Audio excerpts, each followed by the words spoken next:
നമസ്കാരം. ഈ നവഗ്രഹങ്ങളെക്കുറിച്ചുള്ള എൻ്റെ വീഡിയോകളിൽ അവസാനത്തെ ഭാഗമാണിത്.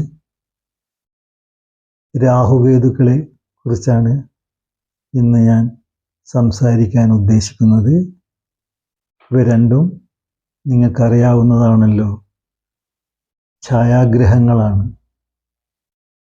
വളരെ പ്രാധാന്യമുള്ള രണ്ട് ഗ്രഹങ്ങളാണ്, പ്രത്യേകിച്ച് നമ്മുടെ ഈ കാലഘട്ടത്തിൽ. അപ്പോൾ അവയെക്കുറിച്ച് നമുക്ക് സമഗ്രമായ ഒരു പഠനം ചെയ്യേണ്ടതുണ്ട്.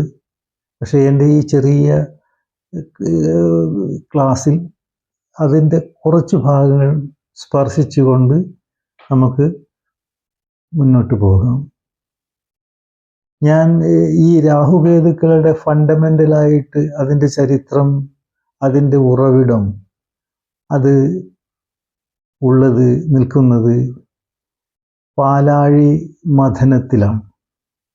അതിൻ്റെ ഏറ്റവും അതിൽ കൂടിയാണ് രാഹുകേതുക്കളുടെ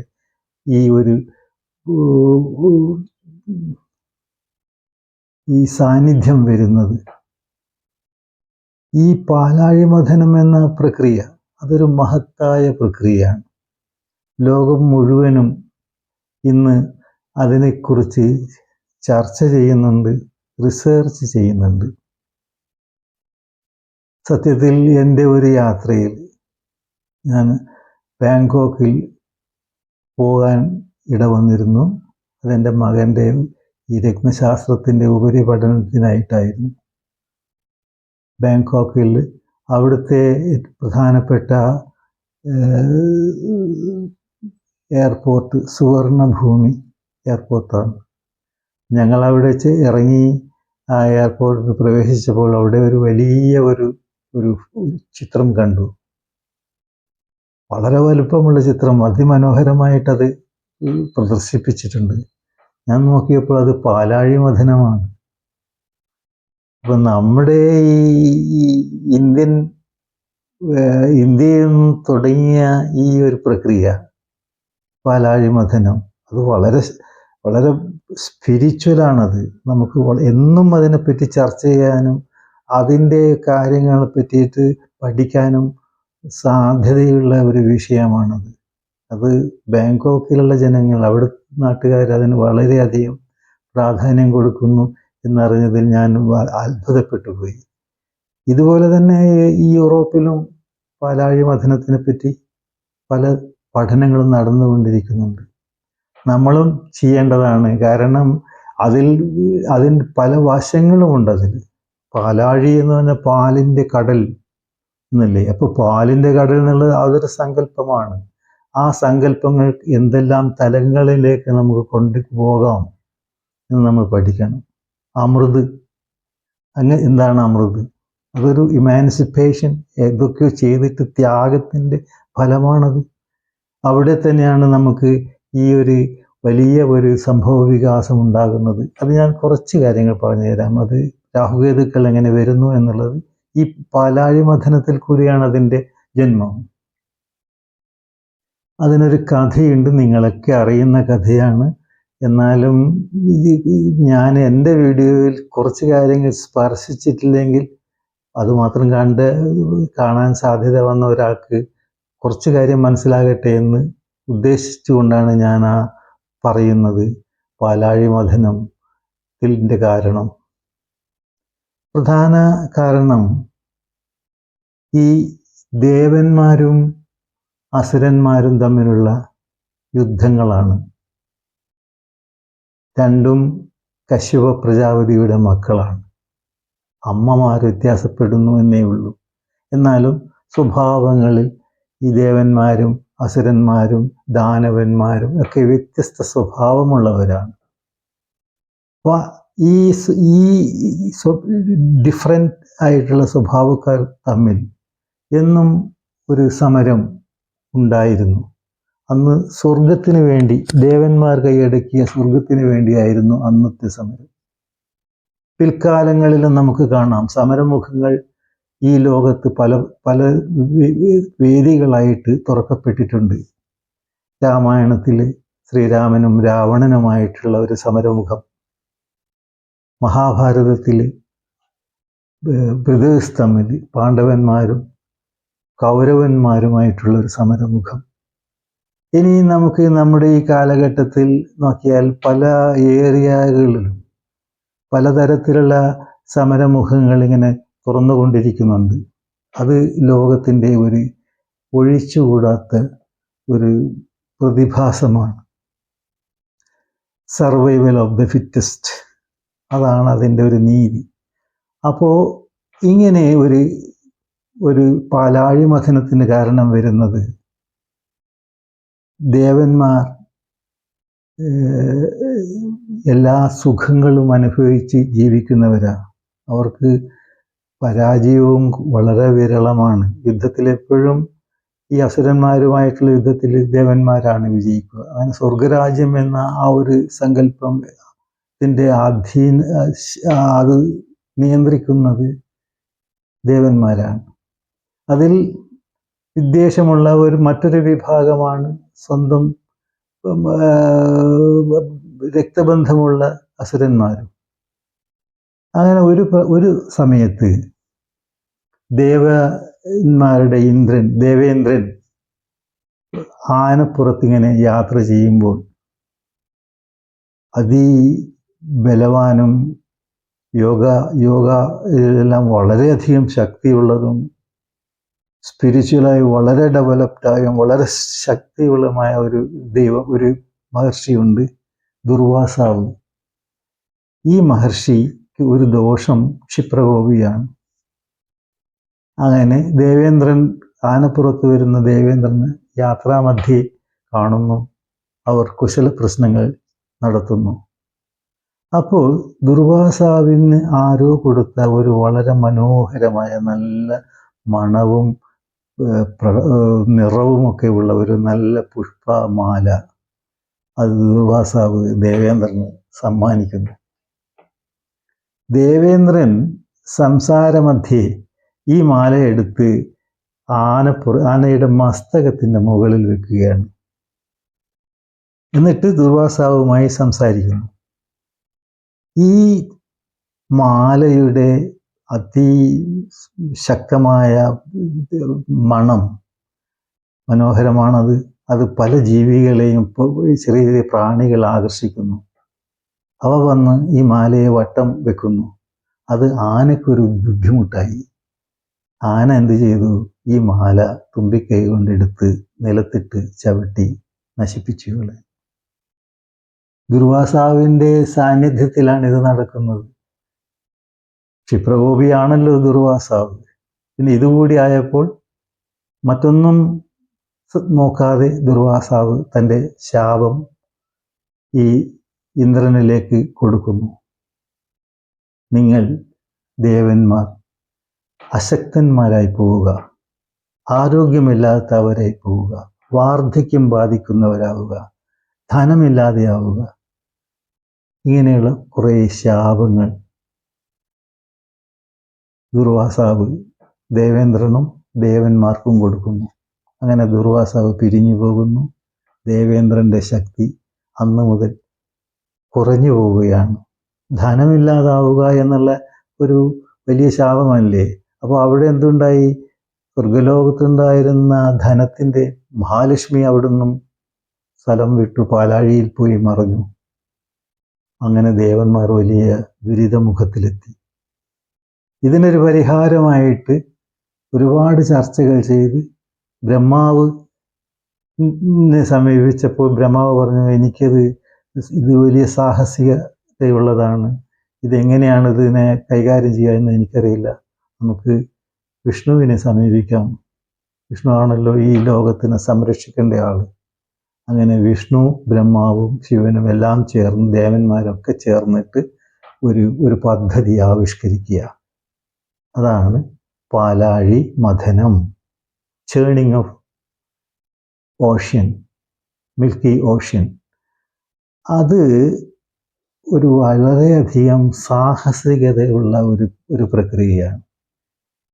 ദേവന്മാരാണെങ്കിൽ ശക്തി ക്ഷയിച്ച് നിൽക്കുന്ന ഒരു സമയവും. ഇവിടെയാണ് ഒരു കോൺട്രാക്റ്റ്. നമുക്ക് ഇന്നത്തെ വളരെ പ്രസക്തമായിട്ട് അന്ന് അങ്ങനെയൊന്നും ഉണ്ടായിരുന്നില്ല. അന്ന് ആദ്യമായിട്ടാണ് ഇങ്ങനെ ഒരു കോൺട്രാക്റ്റ് ഫോം ചെയ്യുന്നത്. ഈ കോൺട്രാക്റ്റിൽ അവർ അസുരന്മാരെയും പെടുത്തുന്നു. മഹത്തായ ഒരു ഉദ്യമം, അമൃതിൻ്റെ ലക്ഷ്യമിട്ടിട്ടുള്ള ഒരു ഉദ്യമമാണ്. അതിൽ നിങ്ങൾ കൂടി പങ്കെടുക്കണം. അങ്ങനെ ദേവന്മാരും അസുരന്മാരും ചേർന്ന് രണ്ട് ശത്രുക്കൾ ചേർന്നിട്ട് ഒരു കാര്യത്തിന് വേണ്ടി, മഹത്തായ ഒരു കാര്യത്തിന് വേണ്ടിയിട്ടുള്ള ഒരു പ്രവർത്തനമാണ് പാലാഴി മഥനം. അങ്ങനെ അതിൽ നിന്ന് പലതുമുണ്ടായി, പല സംഭവ വികാസങ്ങളും ഉണ്ടായി.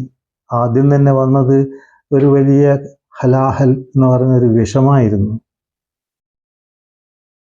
കാരണം നമ്മുടെ എല്ലാ ശ്രമത്തിനും ആദ്യം നമുക്കുണ്ടാകുന്നത് വിഘ്നങ്ങളായിരിക്കും.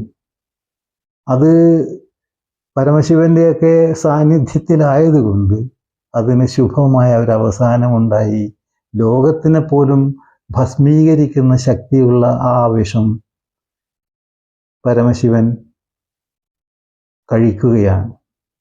അത് പാർവതി സ്റ്റോപ്പ് ചെയ്യുന്നു കഴുത്തിൽ, വിഷ്ണു തടയുന്നു പുറത്തു വരുന്നത്. അങ്ങനെ അത് കഴുത്തിൽ അത് നീലിച്ച് കിടക്കുന്ന ഒരു വിഷമായിട്ട് മാറുന്നു. ബ്രഹ്മാവിൻ്റെയും വിഷ്ണുവിൻ്റെയും ഒക്കെ സാന്നിധ്യത്തിൽ നടന്ന ഈ മഹത്തായ പ്രക്രിയക്ക് ശിവന് നല്ല ഒരു അംഗീകാരവും കിട്ടി. നീലകണ്ഠനായി, ത്യാഗരാജനായി, ഇങ്ങനെ പലതുമായി ആ ഒരു ഒരു ഒരു സംഭവത്തിൽ കൂടി. അപ്പോൾ അങ്ങനെ ഈ ഉദ്ദേശിച്ച ഏറ്റവും പ്രധാനപ്പെട്ട ഈ അമൃത് അവർക്ക് ലഭ്യമാകുന്നു. പലതും കിട്ടി. അവസാനമാണ് അമൃത് വരുന്നത്. ധന്വന്തരി പേഴ്സണലി വന്ന് ഇത് ഇവർക്ക് കൊടുക്കുന്നു. അത് ഏറ്റെടുക്കുന്നത് മഹാവിഷ്ണുവാണ്. അവിടെ ഒരു തർക്കം, ഒരു മത്സരം. കാരണം എന്തിനും അങ്ങനെയാണ്. ഒരു നല്ല ഒരു ധനം വരുമ്പോൾ നമ്മളെ നിയന്ത്രണം, നല്ല കാര്യങ്ങൾ വരുമ്പോൾ അത് സ്വന്തമാക്കാനുള്ള ഒരു ആഗ്രഹം എല്ലാവർക്കും ഉണ്ടാകും. അങ്ങനെ ദേവന്മാരും അസുരന്മാരുമായി പ്രശ്നമായി. മഹാവിഷ്ണു ഒരു മോഹിനിയുടെ വേഷത്തിൽ അവിടെ പ്രത്യക്ഷപ്പെടുന്നു. എന്നിട്ടൊരു കോംപ്രമൈസ് ഡീൽ ഉണ്ടാക്കുന്നു. ഞാൻ നിങ്ങൾക്കെല്ലാം ഇത് ഡിസ്ട്രിബ്യൂട്ട് ചെയ്യാം, പക്ഷേ നിങ്ങളെല്ലാം സമാധാനമായിട്ട് ഇരിക്കണം, കണ്ണടച്ചിരിക്കണം. ഞാൻ ഇത് വേണം, കാരണം എനിക്ക് കുറച്ച് ലജ്ജയൊക്കെ ഉണ്ട്. അതുകൊണ്ട് നിങ്ങൾ കണ്ണടച്ചിരുന്നിട്ട് ഞാനിത് നിങ്ങൾക്ക് സപ്ലൈ ചെയ്യാം. അവസാനം കണ്ണ് തുറക്കുന്ന ആരാണോ അവർക്ക് അവരുടെ ഭാര്യയായിട്ട് ഞാൻ ജീവിച്ചു കൊള്ളാം. ഇതായിരുന്നു മറ്റൊരു കോൺട്രാക്റ്റ്. അതൊരു ചീറ്റിംഗ് കോൺട്രാക്റ്റാണ്. ഹവർ എല്ലാവരും കണ്ണടച്ചിരുന്നു. ദേവന്മാരെ അറിഞ്ഞുകൊണ്ട് തന്നെയാണിത്. അങ്ങനെ അസുരന്മാരിത് അറിഞ്ഞില്ല. കണ്ണടച്ച സമയത്ത് ഈ മോഹിനി എന്ന ഈ സ്ത്രീ അമൃതം കൊണ്ട് മറ്റൊരു സ്ഥലത്ത് പോയി അത് ദേവന്മാർക്കായി കൊടുക്കാൻ തുടങ്ങി. ആരെങ്കിലും ഇത് കുടിക്കാൻ ഏതെങ്കിലും അസുരൻ വന്നാലോ എന്നുള്ളതിന് കാവൽ നിൽക്കാൻ സൂര്യചന്ദ്രന്മാരെ നിയോഗിക്കുന്നു. അങ്ങനെ കുറച്ച് സമയം കഴിഞ്ഞപ്പോൾ അസുരന്മാരിൽ ഒരാൾ, അതാണ് പ്രധാനപ്പെട്ട സ്വർഭാനു. അതൊരു വലിയ ഒരു പെഡിഗ്രിയുള്ള ഒരു പാരമ്പര്യമുള്ള രാക്ഷസനാണ്. ആ സ്വർഭാനുവിൻ്റെ അത് ഈ വിപ്രജിത്തി എന്ന് പറയുന്ന രാജാവിൻ്റെ മകനാണ് ഈ സ്വർഭാനു എന്ന് പറയുന്നത്. അതിന് പിന്നെ പോയാൽ അത് പ്രഹ്ലാദിൻ്റെ ഒക്കെ ബന്ധങ്ങൾ കാണാം നമുക്ക്. അപ്പോൾ അത്രയും പ്രധാനപ്പെട്ട ഒരാളാണ് സ്വർഭാനു. സ്വർഭാനു കണ്ണു തുറന്നു നോക്കിയപ്പോൾ എല്ലാം അപകടത്തിലാണ്. നേരെ ഈ അമൃത് വിളമ്പുന്ന സ്ഥലത്തേക്ക് പോയി രൂപം മാറി ഒരു ദേവന്റെ രൂപത്തിൽ ചെന്ന് അത് അനുഭവിക്കാൻ വായ തുറന്നപ്പോൾ സൂര്യചന്ദ്രന്മാർ മനസ്സിലാക്കി. കാരണം നമ്മുടെ ഒരു വിശ്വാസത്തിൽ അസുരന്മാർക്ക് ഒരു രണ്ട് പല്ലുകൾ വലുപ്പം കൂടിയതായിട്ട് കാണാറുണ്ട്. ഒരുപക്ഷെ വായ തുറന്നപ്പോൾ ഈ പല്ല് പുറത്തു വന്നതായിരിക്കാം. പെട്ടെന്ന് സൂര്യചന്ദ്രന്മാർ ഐഡൻറ്റിഫൈ ചെയ്യുന്നു, വിവരം മഹാവിഷ്ണുവിനെ അറിയിക്കുന്നു. മഹാവിഷ്ണു ഇൻസ്റ്റൻ്റ്ലി തൻ്റെ സുദർശന ചക്രം കൊണ്ട് ആ ശരീരം 2 പീസാക്കുന്നു, കഴുത്ത് കട്ട് ചെയ്തിട്ട്. അമൃതിൻ്റെ ചെറിയൊരംശം ഈ സോർഭാനു അനുഭവിച്ചു. അങ്ങനെ ഈ 2 പീസിനും മരണമില്ലാതായി. അമൃതിൻ്റെ ഒരു പ്രാധാന്യമാണത്. അപ്പോൾ ഈ മരണമില്ലാത്ത 2 പീസുകൾ സോർഭാനുവിൻ്റെ 2 പീസുകളാണ് നമ്മുടെ ഈ ജ്യോതിശാസ്ത്രത്തിൽ നമ്മെ ഇന്ന് ഭരിക്കുന്ന, സ്വാധീനിക്കുന്ന ഏറ്റവും ശക്തിയുള്ള ഈ ഛായാഗ്രഹങ്ങൾ രാഹു ആൻഡ് കേതു. രാഹു എന്ന് പറഞ്ഞാൽ സർപ്പത്തിൻ്റെ തല, കേതു എന്ന് പറഞ്ഞാൽ സർപ്പത്തിൻ്റെ ഉടൽ. അതൊരു രണ്ടിൻ്റെയും നമ്മുടെ ഇന്നത്തെ കാലത്തിൻ്റെ ഒരു റെപ്രസെൻറ്റേഷനാണ്. മായ, മോക്ഷം, ഇത് രണ്ടും നമുക്ക് കാണാം. രാഹു മായാകൽപിതമാണ്. എല്ലാ മായകളുടെയും അധീനത്തിലാണ് രാഹു.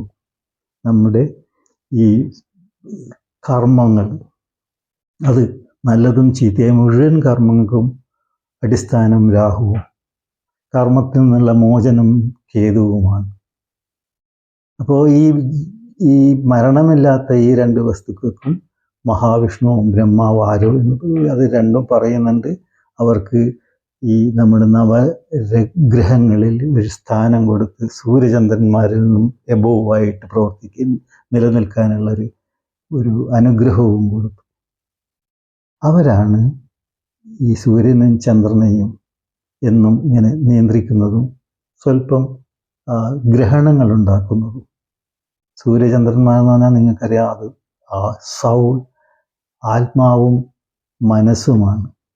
അതാണ് ലോകത്തിൻ്റെ അടിസ്ഥാനം. അതിനെയാണ് ഇവർ നിയന്ത്രിക്കുന്നത്. ആ ഒരു ശക്തി ഇവർക്ക് ദൈവക കൊടുത്തതാണ്. അത് തന്നെയാണ് നമ്മുടെ ഈ ജ്യോതിശാസ്ത്രത്തിലും ഇവർ സ്വാധീനിക്കുന്നത്.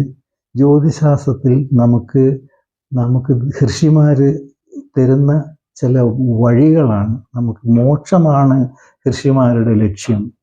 ജാതക പഠനം ഒക്കെ ജ്യോതിശാസ്ത്രം എന്നൊക്കെ പറയുന്നത് നമ്മൾ അതിൽ നിന്ന് അപഗ്രഥിച്ച് നമുക്ക് ജീവിതത്തിൽ ഉണ്ടാകുന്ന ഓരോ ഗ്രഹനിലയിലും ഓരോ സ്വഭാവ സവിശേഷതകളും ദോഷങ്ങളും ഉണ്ടാകും. പക്ഷെ എല്ലാ ദോഷങ്ങൾക്കും അതിൻ്റെതായ ഒരു ചേരുവ കൊടുത്തിട്ട് നമുക്ക് നന്മയിലേക്ക് കൊണ്ടുപോകാം. അങ്ങനെ കൊണ്ടുപോയിട്ടാണ് നമ്മൾ ഇമാൻസിപ്പേഷൻ എന്നുള്ളൊരവസ്ഥയിലേക്ക് എത്തുന്നത്, മോക്ഷം.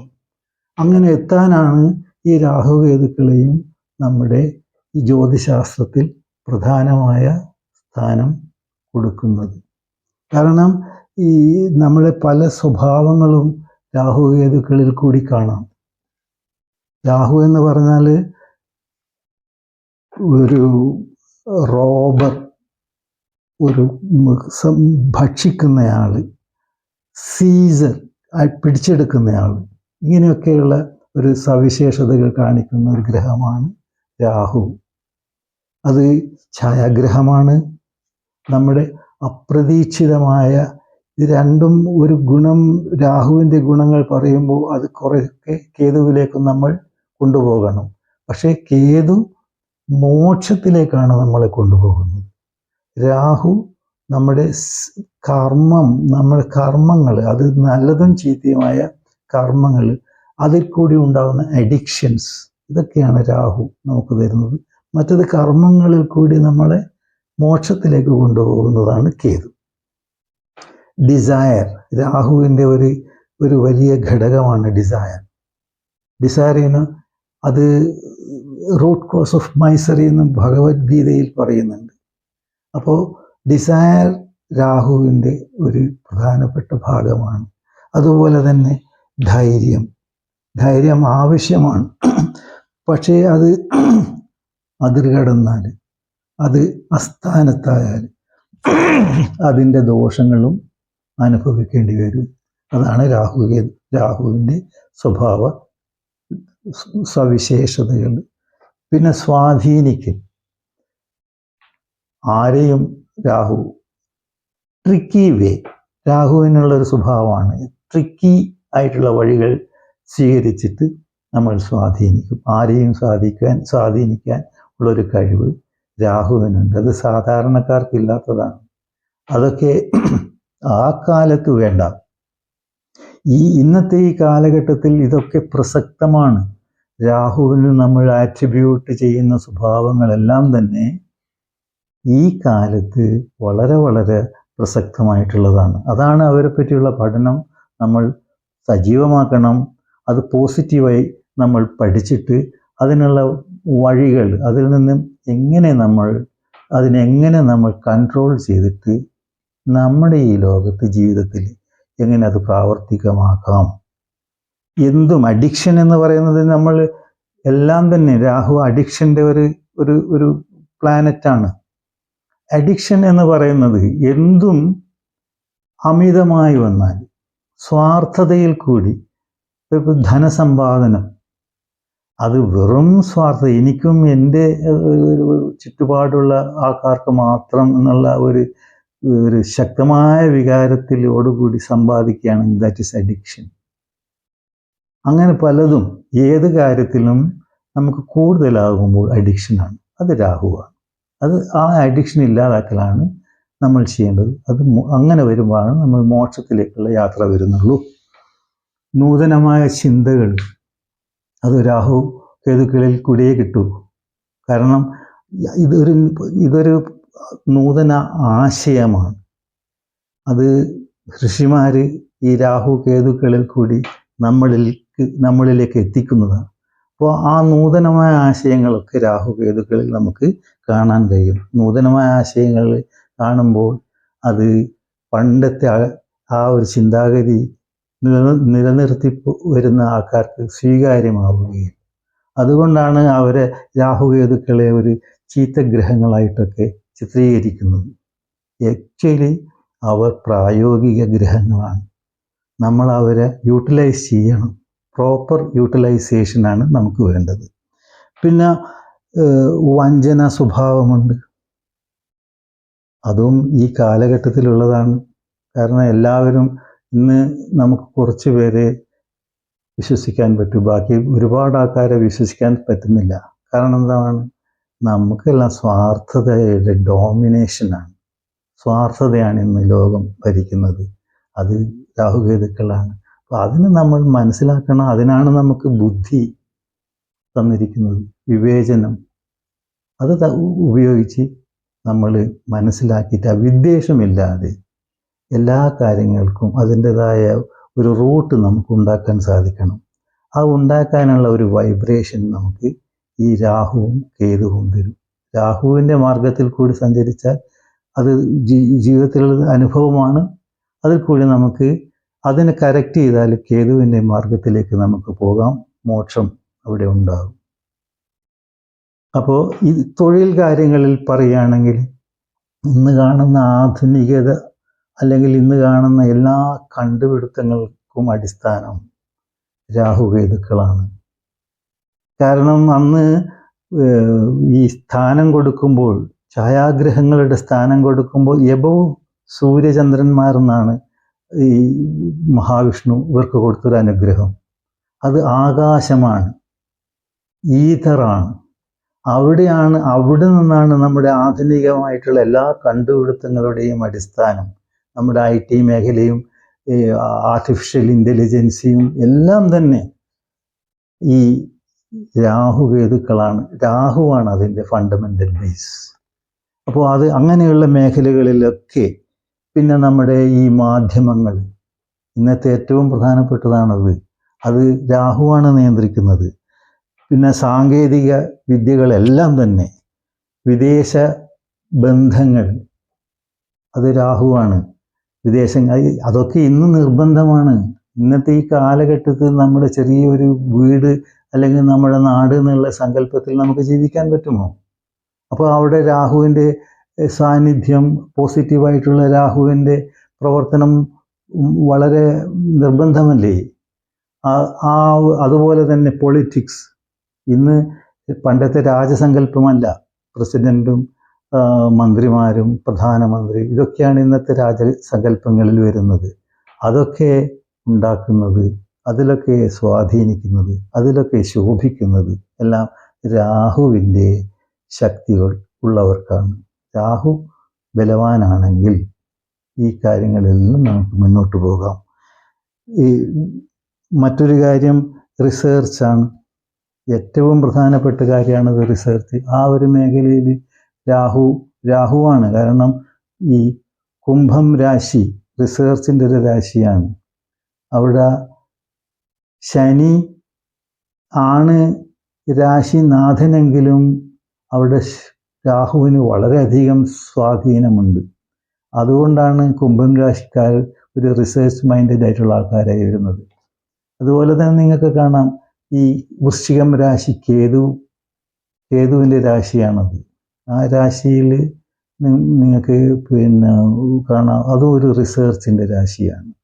അപ്പോൾ രാഹു കേതുക്കൾ എന്നും നമുക്ക് വളരെ നിർബന്ധമാണ് ഈ കാലഘട്ടത്തിന്. കലാപരമായിട്ടും നമ്മളെ സിനിമാ രംഗങ്ങളിലൊക്കെ രാഹുവിൻ്റെ സാന്നിധ്യം ഉണ്ടാകും. നിയമം, ഡിഫൻസ് ഇതെല്ലാം രാഹുവിൻ്റെ മേഖലകളാണ്. കാരണം രാഹു ശനിയുമായി ബന്ധപ്പെടുന്നുണ്ട്. ശനീൻ്റെ ഒരു ശക്തി രാഹുവിലുണ്ടെന്നാണ് ഋഷീശ്വരന്മാർ പറയുന്നത്. കേതുവിൻ്റെ ഒരു ശക്തി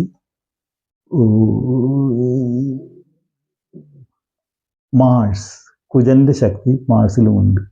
ഇതൊക്കെ അതുകൊണ്ടാണ് വൃശ്ചികത്തിൽ ഈ കേതുവിന് ബലമുണ്ടാകുന്നത്. മറ്റൊരു രംഗം രാഹുവിൻ്റെ രംഗമാണ് നമ്മുടെ ഈ ഊഹക്കച്ചവടം, അതുപോലെ തന്നെ ഓഹരി വിപണി, ലോട്ടറി. ഇതൊക്കെ അൺഎക്സ്പെക്റ്റഡ് ആയിട്ടുള്ള ധനസമ്പാദനത്തിനുള്ള വഴികളാണ്. ഇതൊക്കെ രാഹുവിൻ്റേതാണ്. ഇനിയിപ്പോൾ കേതുവിൻ്റെ എടുത്താൽ നേരെ ഓപ്പോസിറ്റായി. പ്രവർത്തനം മോക്ഷത്തിലേക്കുള്ളതാണ്. ഇൻറ്റ്യൂഷനാണ് കേതു. അതുപോലെ തന്നെ വിരക്തിയുടെ ഒരു പ്ലാനറ്റാണ്. ഒന്നിലും വലിയ കാരണം പൂർവജന്മം അനുഭവിച്ചതാണ്. ഈ ജന്മത്തിൽ നമുക്ക് മോക്ഷത്തിനാണ് കേതു നിൽക്കുന്നത്. ആ മോക്ഷം ഉണ്ടാക്കേണ്ട വഴികൾ മാത്രമേ കേതു ശ്രദ്ധിക്കൂ. എന്നാലും പല രംഗങ്ങളും കേതുവിൻ്റെ പ്രവർത്തനത്തിൽ നമുക്ക് കാണാം. ഭാഷ പഠിക്കൽ, ഭാഷാ പാണ്ഡിത്യം, അത് കേതുവാണ്. കോൺട്രാക്റ്റുകൾ, ഡിഫറൻ്റ് ആയിട്ടുള്ള വളരെ സങ്കീർണമായ കോൺട്രാക്റ്റുകളൊക്കെ ഉണ്ടാക്കുന്ന ജോലികൾ, അതൊക്കെ പിന്നെ ജീവിതത്തിൻ്റെ ആസ്തിത്വം, നിഗൂഢത, ഇതൊക്കെ നമുക്ക് കേതു ആണ് തരുന്നത്. ഒപ്പം തന്നെ തൊഴിൽ, ജ്യോതിഷത്തിലൊക്കെ നല്ല കഴിവുണ്ടാവും. സാങ്കേതിക മേഖലകൾ, അതായത് കമ്പ്യൂട്ടർ, അതുപോലെ തന്നെ സൈബർ, ഇതൊക്കെ കേതുവായിട്ട് ബന്ധപ്പെടുന്നു. വൈദ്യശാസ്ത്രത്തിൽ സർജറി, അതുപോലെ ന്യൂറോളജി, ഇതൊക്കെ കേതുവായിട്ട് ബന്ധപ്പെടുന്നുണ്ട്. കേതുവും ഗവേഷണത്തിൻ്റെ ഗ്രഹമാണ്. ഛായാഗ്രഹമാണെങ്കിലും ഇവർക്ക് ഒരുപാട് സാന്നിധ്യമുണ്ട്. ഈ രണ്ട് ഗ്രഹങ്ങളും മോശമായി നിന്നാൽ അതിനനുസരിച്ചിട്ടുള്ള പ്രശ്നങ്ങളും, മാനസികമായിട്ടുള്ള സമ്മർദ്ദങ്ങൾ, ശാരീരിക അസുഖങ്ങൾ, തടസ്സങ്ങൾ, സാമ്പത്തികമായ തകർച്ചകൾ എല്ലാം ഉണ്ടാകും. ഇതിന് രണ്ടിനെയും നമ്മൾ ചേർത്ത് കൊണ്ടുപോകലാണ് ഈ രാഹുകേതുക്കളെ നമ്മൾ എങ്ങനെ നന്നാക്കി നമ്മുടെ രാശി കൊണ്ടുവരാം, നമുക്ക് എങ്ങനെ അവരെ ഉപയോഗിക്കാമെന്നുള്ളത്. അതിന് പല വഴികളും പറയുന്നുണ്ടെങ്കിലും ഒന്ന് പ്രാക്ടീസ് ചെയ്യലാണ്. പലതരത്തിലുള്ള രാഹുവിന് ഹനുമാൻ പ്രീതി, കേതുവിന് ഗണപതി, അതുപോലെ തന്നെ ഇങ്ങനെ ഓരോരോ സങ്കല്പങ്ങളുണ്ട്. കേതുവിന് മത്സ്യങ്ങൾക്ക് ഭക്ഷണം കൊടുക്കൽ, രാഹുവിനും കേതുവിനായി കാക്ക ഭക്ഷണം കൊടുക്കുക. ഇതൊക്കെ നമ്മൾ പറയുന്ന പല പ്രതിവിധികളാണ് ദോഷങ്ങളെ പരിഹാരത്തിന്. പക്ഷേ ഞാൻ കാണുന്നത് ഈ രാഹുകേതുക്കൾക്ക് ഒരു സെർപ്പൻ്റിൻ്റെ ഒരു ശക്തി കൊടുത്തിട്ടുണ്ട് ഈ ദേവന്മാർ, അല്ലെങ്കിൽ മഹാവിഷ്ണു. അപ്പോൾ എന്താണത്? സർപ്പൻ്റിൻ്റെ ശക്തി അത് ഒരു വളരെ പ്രധാനപ്പെട്ട ഒരു ശക്തിയാണ്. നമ്മൾ ഏറ്റവും അധികം സ്വാധീനിക്കുന്ന ഒരു ശക്തിയാണിത്. നിങ്ങൾക്കറിയാലോ, മഹാവിഷ്ണു ശയിക്കുന്നത് എവിടെയാണ്? ശേഷൻ ആണ് മഹാവിഷ്ണുവിൻ്റെ ശയനസ്ഥാനം. ശേഷൻ തന്നെയാണ് ഈ ഭൂമിയെ തന്നെ നിയന്ത്രിക്കുന്നത്. അപ്പോൾ ഈ നാഗസങ്കല്പം വളരെ പ്രധാനമാണ്. നമ്മുടെ ഈ കുടിവെള്ളത്തിനെ നിയന്ത്രിക്കുന്നത് നാഗങ്ങളാണെന്ന് പറയുന്നുണ്ട്. അങ്ങനെ തന്നെ പരമശിവന്റെ ആഭരണം വാസുകിയാണ്. അപ്പോൾ നാഗങ്ങൾക്ക് ഒരുപാട് സ്വാധീനം ഉണ്ട് എന്ന്, അതുകൊണ്ട് തന്നെയാണ് ഈ സ്വർഭാനുവിനും ഒരു നാഗരൂപം കൊടുത്ത് ഛായാഗ്രഹങ്ങളാക്കി നമ്മുടെ വേദിക് അസ്ട്രോളജിയിൽ വളരെ പ്രധാനപ്പെട്ട സ്ഥാനവും കൊടുത്തത്. ഇനിയിപ്പോൾ അവരെ എങ്ങനെ, ഇവരുടെ ഏറ്റവും വലിയ ശത്രു എന്ന് പറഞ്ഞാൽ സൂര്യചന്ദ്രന്മാരാണെന്ന് പറയുന്നു.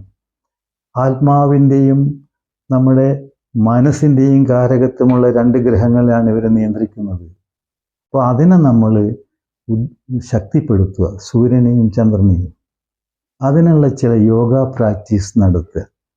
കുണ്ടലിനി ശക്തി, കോയിൽഡ് സ്നേക്സ് എന്നാ പറയുക. അത് നമ്മളെ മൂലാധാരത്തിൽ ഇങ്ങനെ ഉറങ്ങിക്കിടക്കുന്നുണ്ട് എന്നൊരു വിശ്വാസമാണ് നമുക്കുള്ളത്.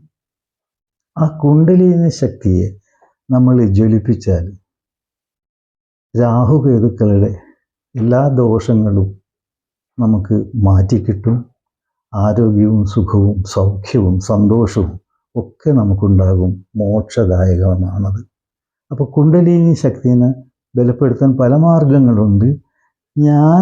എനിക്ക് കൂടുതലായിട്ടൊന്നും അറിയില്ല. ഹഠയോഗം എന്ന് പറഞ്ഞൊരു യോഗമുണ്ട്. അത് അതെന്ന് വെച്ചാൽ ഒന്ന് സൂര്യൻ, മറ്റത് ചന്ദ്രനാണ്. ഈ 2 ഗ്രഹങ്ങളെയും ഉത്തേജിപ്പിക്കുക, ബലവാന്മാരാക്കുക. എന്നാൽ നമുക്ക് രാഹുകേതുക്കൾ എന്നുള്ള ഉപദ്രവങ്ങളോ അല്ലെങ്കിൽ ദോഷങ്ങളോ മാറിക്കിട്ടും. ആരോഗ്യവും എല്ലാം ഉണ്ടാകും. അത് നിങ്ങൾ എന്ത് ചെയ്യണമെന്ന് വെച്ചാൽ, കാരണം അത് നമ്മുടെ ബോഡിയൊക്കെ അനുസരിച്ചിട്ട് മാറ്റിയെടുക്കണം. അതിനുള്ള എക്സസൈസ് ഒക്കെ ചെയ്തിട്ട് നമ്മൾ ജോയിൻറ്റും പല സ്ഥലങ്ങളിലുള്ള ആ ഒരു ലൂസാക്കി എടുക്കണം ബോഡി പാർട്സൊക്കെ. എന്നിട്ട് നമ്മൾ അതിന് വേണ്ട ചില ഫോക്കസിങ്ങും ധ്യാനങ്ങളൊക്കെ അത് അറിയുന്ന ആരോടെങ്കിലും കൺസൾട്ട് ചെയ്തിട്ട് നമ്മൾ പ്രാക്ടീസ് ചെയ്യുകയാണെങ്കിൽ, ഈ ഹഠയോഗം പ്രാക്ടീസ് ചെയ്യുകയാണെങ്കിൽ നമുക്ക് രാഹുകേതുക്കളുടെ ഉപദ്രവങ്ങൾ അല്ലെങ്കിൽ അവരെ നന്മയിലേക്ക് എത്തിക്കാനും, നമുക്ക് മൂലാധാരത്തിൽ നിന്ന് സഹസ്രാര ചക്രത്തിലേക്ക്, ക്രൗൺ എനർജി അതിലേക്ക് എത്താനും, ക്രൗൺ ചക്ര അതാണ് മോക്ഷത്തിൻ്റെ അവസാനം, അവിടെ നിന്നാണ് നമുക്ക് മോക്ഷം വരുന്നത്. അങ്ങനെ ഉണ്ടാക്കിയെടുക്കാം. അതിന് നമ്മൾ കുണ്ടലിനി ശക്തിയെ ബലപ്പെടുത്തലാണ് ഏറ്റവും നല്ല വഴി. ഇത്ര മാത്രമേ ഞാൻ പറയുന്നുള്ളൂ. ഈ നവഗ്രഹങ്ങളെ പറ്റിയിട്ടുള്ള ഇതൊരു ലാസ്റ്റ് ക്ലാസ്സാണ്. ഇനി എനിക്ക് ഓരോ ചെറിയ സബ്ജക്റ്റ് എടുത്തിട്ട് നിങ്ങളുമായിട്ട് വീണ്ടും സംസാരിക്കാം. നിങ്ങൾ ഈ പറഞ്ഞ കാര്യങ്ങളിൽ കൂടുതലായിട്ട് പഠിക്കുക, റിസർച്ച് ചെയ്യണം. ഇതൊക്കെ റിസർച്ച് ചെയ്യേണ്ട മേഖലകളാണ്. രാഹുകേതുക്കൾ പ്രത്യേകിച്ചും അത് ചെയ്യുമെന്ന പ്രതീക്ഷയോടുകൂടി ഞാൻ തൽക്കാലം